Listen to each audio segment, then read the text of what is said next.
કૃષ્ણ ભક્તિ આધારિત મનોરંજન સભર કૃષ્ણ પ્રેમ પ્રત્યેનું એક નાટક એટલે કે આઈ લવ યુ કૃષ્ણ જે ટૂંક જ સમયમાં ચલચિત્ર રૂપમાં રૂપાંતરિત થશે। જે પરિવારના સભ્યો ભેગા મળી હસે છે, નક્કી એ ઘરમાં શ્રી કૃષ્ણ વસે છે।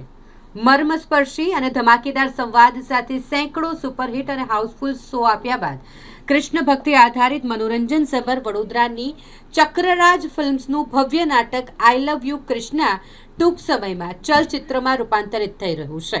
વિવિધ મનોરંજન સભર આગવી ફિલ્મો, સિરિયલો, નાટકો ઇત્યાદિના નિર્માણ ક્ષેત્રે 30 કરતાં પણ વધુ વર્ષોથી ચક્રરાજ ફિલ્મ્સ લોકપ્રિય નામ છે। વિશ્વ પટલ પર કલા ક્ષેત્રે પોતાનું નામ અંકિત કરનાર લોકલાડીલા એક્ટર, નિર્માતા, ગાયક અને સંગીતકાર જેવી બહોળી ભૂમિકા ભજવનાર વડોદરાના યુવા, યશસ્વી અને તેજસ્વી વૈષ્ણવાચાર્ય પરમ પૂજ્ય ગોસ્વામી 108 શ્રી પંકજ કુમારજી મહારાજ દ્વારા સ્થાપિત અને સંચાલિત ચક્રરાજ ફિલ્મ્સના રસપ્રદ ચલચિત્ર આઈ લવ યુ કૃષ્ણનું ટૂંક જ સમયમાં વડોદરા અને વ્રજભૂમિના નયનરમ્ય લોકેશન પર શૂટિંગ થવાનું છે। આ ગુજરાતી ફીચર ફિલ્મના નિર્માણની સાથે જમનાની અગત્યની ભૂમિકા અને ફિલ્મનું સંગીત સ્વરબદ્ધ કરવાની સાથોસાથ મધુર સ્વરમાં ગાયન એમ બહુવિધ જવાબદારીઓ અદા કરી રહ્યા છે। પ્રતિભાશાળી કલાકાર એવં વૈષ્ણવાચાર્ય પરમ પૂજ્ય ગોસ્વામી 108 શ્રી પંકજ કુમાર મહારાજશ્રી, જેમનું દ્રઢપણે માનવું છે કે શ્રી કૃષ્ણ વગર કલા અપૂર્ણ છે અને કલા વગર શ્રી કૃષ્ણ। તેઓ ઘણા વર્ષોથી કાર્યરત એવોર્ડ વિજેતા લેખક દિગ્દર્શક મનોજ નથવાણી, ફિલ્મના લેખક દિગ્દર્શક છે। જાણીતા અને અનુભવી સિનેમેટોગ્રાફર વિપુલ પટેલ કેમેરા સાથે ફિલ્મનું પોસ્ટ પ્રોડક્શન પણ કરી રહ્યા છે। ઇરફાન પીરઝાદા અને જોની માસ્ટરજી ફિલ્મના એક્શન ડિરેક્ટર છે। સંગીતની ઊંડાણપૂર્વક સમજ ધરાવનાર પ્રતિભાશાળી પિયુષ કહાર ફિલ્મનું પાર્શ્વ સંગીત આપવા સાથે ફિલ્મના ગીતો માટે પણ મહત્વનું યોગદાન આપી રહ્યા છે। વડોદરાના પ્રતિભાશાળી કલાકારો પણ ફિલ્મમાં અભિનયના ઓજસ પાથરી રહ્યા છે। ફિલ્મનું નામ છે ચક્રરાજ ફિલ્મ્સ વડોદરા કૃત આઈ લવ યુ કૃષ્ણ। આ લગભગ 10-15-20 દિવસમાં શૂટિંગ આનું સમાપન થશે અને લગભગ 3 થી 4 મહિનામાં આ પડદા પર જોવા મળશે।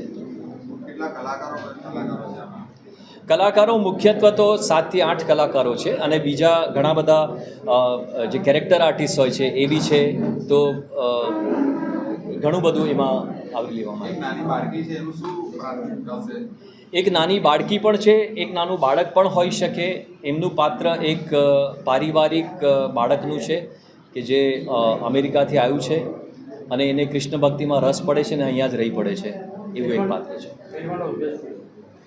ફિલ્મનો ઉદ્દેશ છે કે કૃષ્ણ ભક્તિ, કૃષ્ણનો પ્રચાર કરવો એ આપણા સામર્થ્યમાં નથી, પણ કૃષ્ણએ જે ઉપદેશ આપ્યા છે એનો પ્રચાર કરવો અને અધર્મ સામે ધર્મની લડાઈ એને સત્તા તરીકે બહાર દેખાડવી અને કૃષ્ણની ભક્તિ એનો પ્રચાર પ્રસાર કરવો એનો મુખ્ય ઉદ્દેશ છે।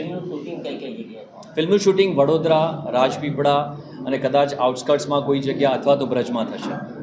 ફિલ્મનું ટાઇટલ છે આઈ લવ યુ કૃષ્ણ અને જ્યારે આપ કોઈ પણ ઈશ્વર સાથે જોડાવ છો ત્યારે ઈશ્વર પણ આપની સાથે જોડાય છે। એનું સ્વરૂપ અલગ હોઈ શકે।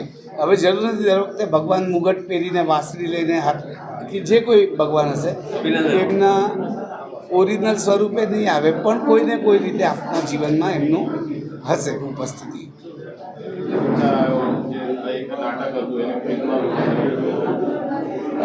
સર નાટક સમજો રવિવાર 8 વાગે વડોદરા ભજવાય છે તો એ તમે અમદાવાદ કે મુંબઈમાં નહીં ભજવી શકો। જ્યારે ફિલ્મની કેપેસિટી છે આપણે વર્લ્ડ વાઇડ જઈ શકીએ છીએ, એટલે એને ફિલ્મમાં રૂપાંતરિત કરવા માટે અને ઓડિયન્સ લોકોનો પણ ખૂબ આગ્રહ હતો, જેમને નાટક જોયું છે મિનિમમ 3 વાર જોયું છે।